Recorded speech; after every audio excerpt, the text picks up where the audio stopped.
Assalamualaikum semuanya. Semoga semuanya diberikan keberkahan rezeki dan keselamatan.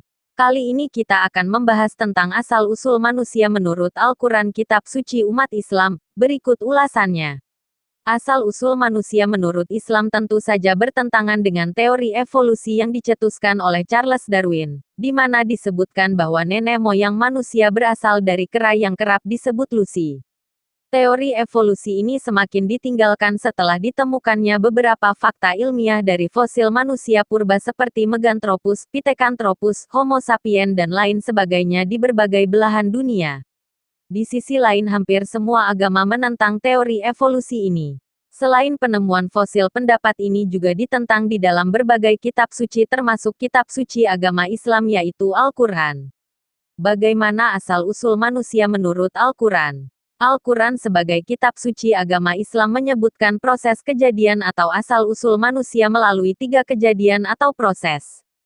Proses pertama, diawali penciptaan Nabi Adam alaihi salam dari pembentukan fisik yang dibuat langsung dari tanah yang kering lalu ditiupkan ruh ke dalamnya dan dengan kata kun maka Nabi Adam alaihi salam hidup. Proses kejadian tersebut sesuai firman Allah Subhanahu wa Ta'ala. Dan sesungguhnya kami telah menciptakan manusia, Adam, dari tanah liat kering, yang berasal dari lumpur hitam yang diberi bentuk. Al-Quran Surat Al-Hijr ayat 26.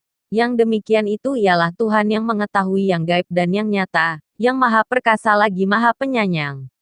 Yang membuat segala sesuatu yang Dia ciptakan sebaik-baiknya dan yang memulai penciptaan manusia dari tanah. Kemudian Dia menjadikan keturunannya dari saripati air yang hina. Kemudian menyempurnakan dan meniupkan ke dalam roh ciptaannya dan Dia menjadikan bagi kamu pendengaran, penglihatan dan hati, tetapi kamu sedikit sekali bersyukur. Al-Quran Surat Sajadah ayat 6-9.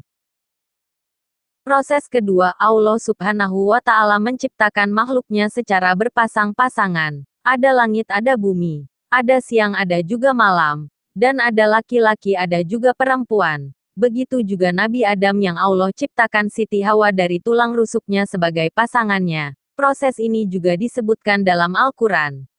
Hai sekalian manusia, bertakwalah kepada Tuhanmu yang telah menciptakan kamu dari jiwa yang satu, dan daripadanya Allah menciptakan istrinya, dan daripada keduanya Allah memperkembangbiakkan laki-laki dan perempuan yang banyak.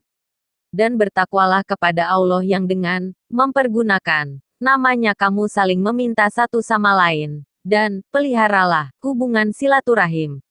Sesungguhnya Allah selalu menjaga dan mengawasi kamu. Al-Quran Surat An-Nisa ayat 1. Proses ketiga. Proses ini adalah proses perkawinan atau biasa disebut pernikahan dalam Islam, kecuali Nabi Isa alaihi salam, di mana menghasilkan keturunan yang soleh dan soleha seperti tertuang dalam Al-Quran. Dan sesungguhnya kami telah menciptakan manusia itu dari suatu saripati, berasal dari tanah.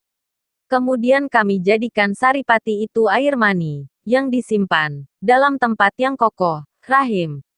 Kemudian air mani itu kami jadikan segumpal darah, lalu segumpal darah itu kami jadikan segumpal daging, dan segumpal daging itu kami jadikan tulang belulang, lalu tulang belulang itu kami bungkus dengan daging.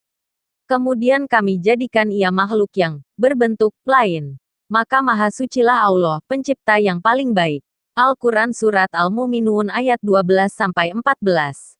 Sekian dulu pembahasan kali ini, semoga ilmu yang sedikit ini bermanfaat bagi kita semua.